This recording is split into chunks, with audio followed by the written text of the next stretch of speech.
How people can live without fossil fuel? By what? Fossil fuels are fuels formed by natural processes such as anaerobic decomposition of buried dead organisms.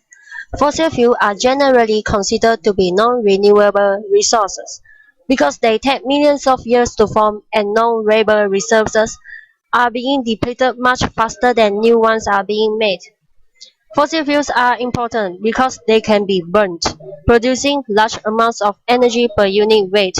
Fossil fuels are used to fuel cars, airplanes, power electricity plants, and heat our homes. They are also used to make medicines, cosmetics, plastic, synthetic fabric, and lubricants. As shown, the rate at which the world consumes fossil fuels is increasing as the world population increases.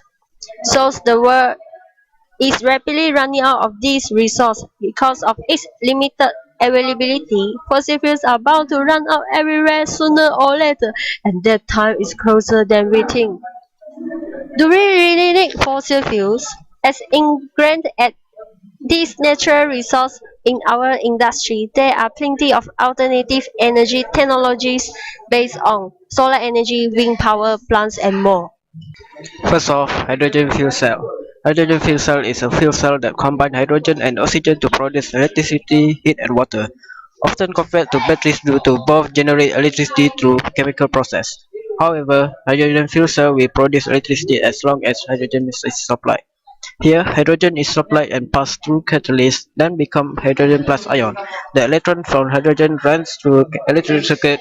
Meanwhile, hydrogen plus ion meets oxygen negative ion, then becomes water. Solar power. It generates electricity by collecting the sunlight and convert it into electricity by using solar cell. Electricity will always be produced as long as the solar cell receives sunlight. From the figure, the solar cell harvests sunlight and convert it into electric current and then go through charge controller to be converted into direct or alternating current.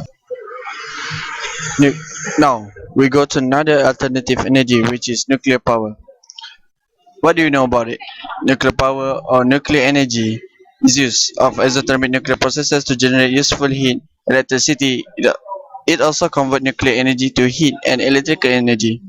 As we know, nuclear power is being generated using uranium, which is a metal that mined in various parts of world.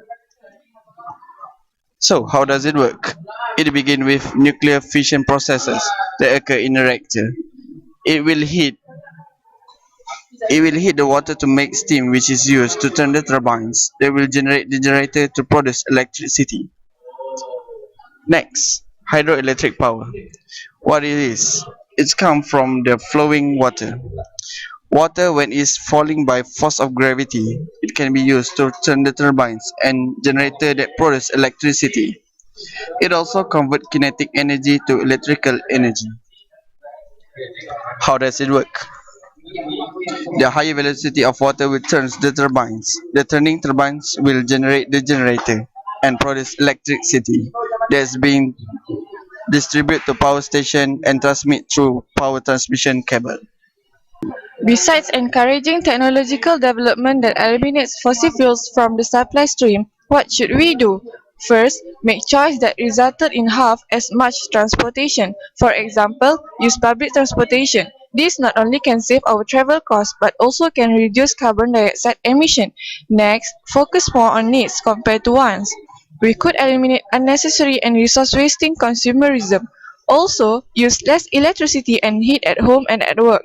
For example, unplug the electronics when not in use. Furthermore, change our diet expectation. By eating less meat, we would ease pressure on our lands, water resources, and the energy required to support our food industry. Moreover, use less plastics. We should reuse containers or use a reusable bag instead of plastic bags. Last, use more on alternative source in building. We could use other material in making roofs or flooring. For example, bamboo and cork instead of petroleum products. To conclude, nobody knows when the last drop of oil, all of it will depend on how well we manage our energy demands along with how well we can develop and use renewable energy sources. Thank you.